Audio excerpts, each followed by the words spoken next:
So we heard yesterday that you spoke pretty passionately about what was going on in your hometown. I'm wondering if you could just kind of tell us about how that everything kind of resonated with you.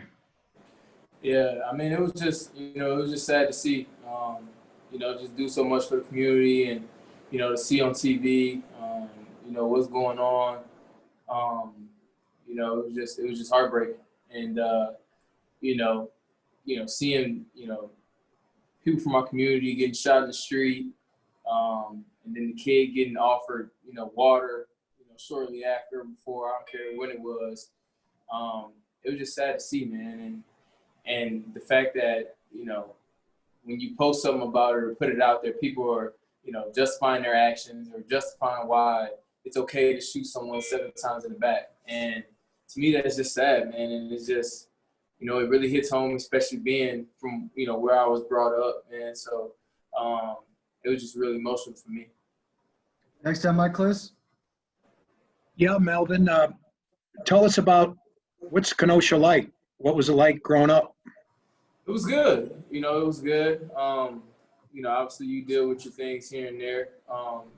But as far as, from a police standpoint, I really didn't have any, struggles with them. That's why I was really kind of, sick to see that, because I've never in all my years seen anyone go through that or heard about that. And our community, we have a nice community. Everyone looks out after, one another. But to see that, man, it was just disgusting. It was disgusting.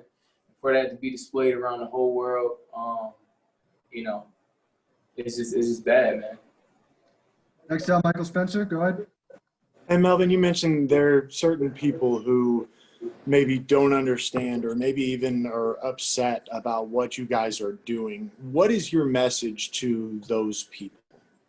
Just try to sit back and understand and just look at it as if, that was, your brother or your husband or your whatever being shot in the back or being shot in the middle of the street or having his, throat stepped on. Just try to look at it from that point. Just try to understand and educate yourself. We understand that you might not be able to understand fully, what it's like to be a black man or a black woman in this, in this world. But just try to educate yourself.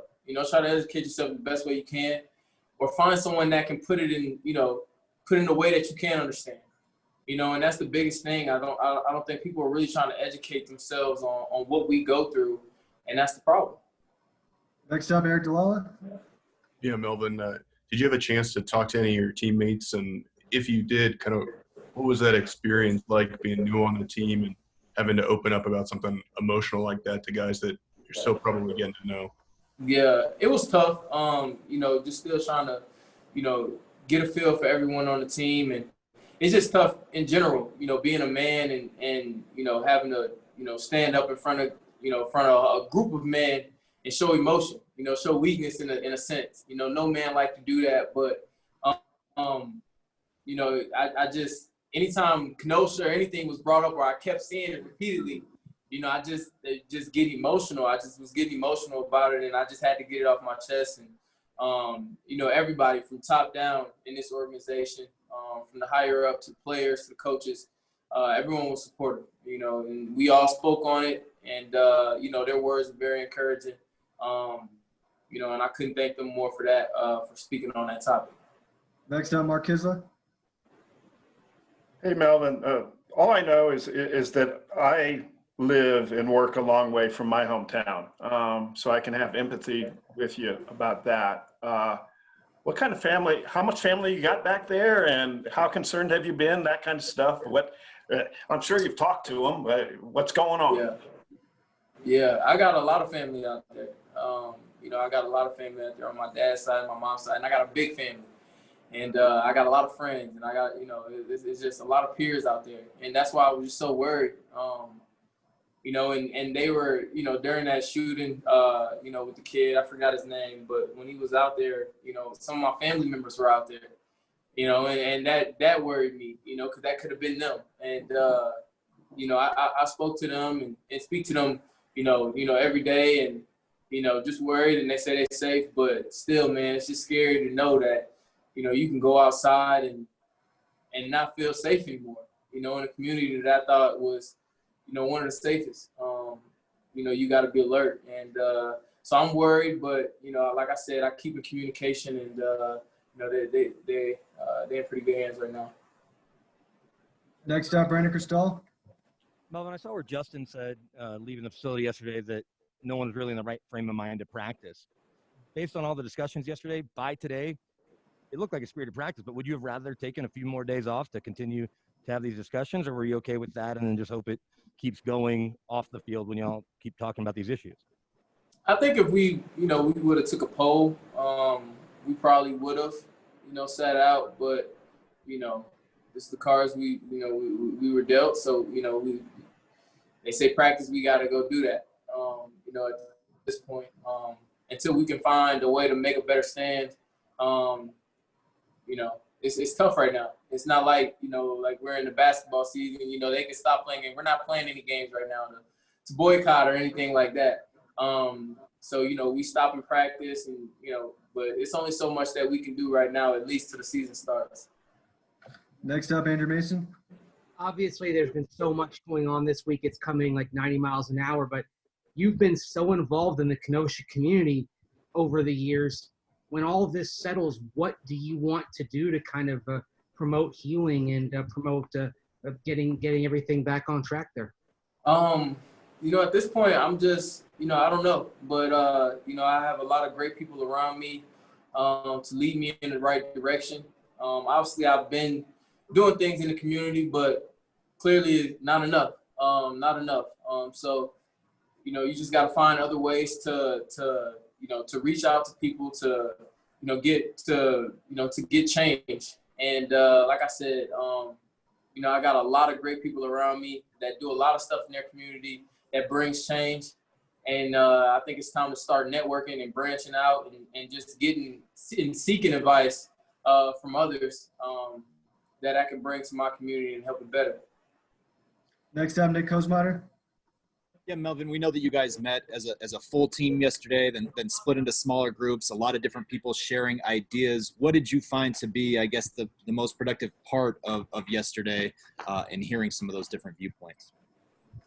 Just getting an understanding of what we wanted to hone in on as a group, as a team. And we still have to vote. We just want to pick one thing and start here in the different community, and then, branch out. We have to start somewhere, but we want to lock in. We don't want to just tap in on, this or this or this or that. We want to hone in on one thing so we can all bring our focus in on that particular thing to help, this matter in any way we can, and then go from there. Guys, time for a few more. Next up, Troy Rank. Melvin, thanks for the time today. When I talked to Justin yesterday, he said when you spoke, it was like watching a family member. He was just moved by it. How much did it mean to your teammates to have your back? And can this, I know you're new to this team, can this galvanize a team and make a difference? Can it help a team on the field ultimately because you become closer off of it? Yeah, it should definitely help us on and off. Right now we need to be as close as we possibly can. A lot of us are from different areas, and this can happen in anyone's community. It can happen in anyone's community, and we all have to be there for each other. So right now, during these times, man, these tough times, we all have to be one. We all have to be one and be united and stand together. So, man, during these times, man, we need to be close. We need to be together. We need to stick together as a brotherhood. And, they definitely showed me that they're there and they're behind my back, and through whatever, they're down the ride. Thank you. Last two, Kyle and Arnie. Kyle, go ahead. Hey, Melvin, the NBA has been leading the way in a lot of regards in terms of bringing these conversations to the forefront and just, bringing racial injustice to the forefront of America. How would you grade the NFL and how the league has done, especially over the last 4 years since Kaepernick took a knee? I mean, how has the league done in that regard? How does the league need to get better to, bring more awareness to these issues?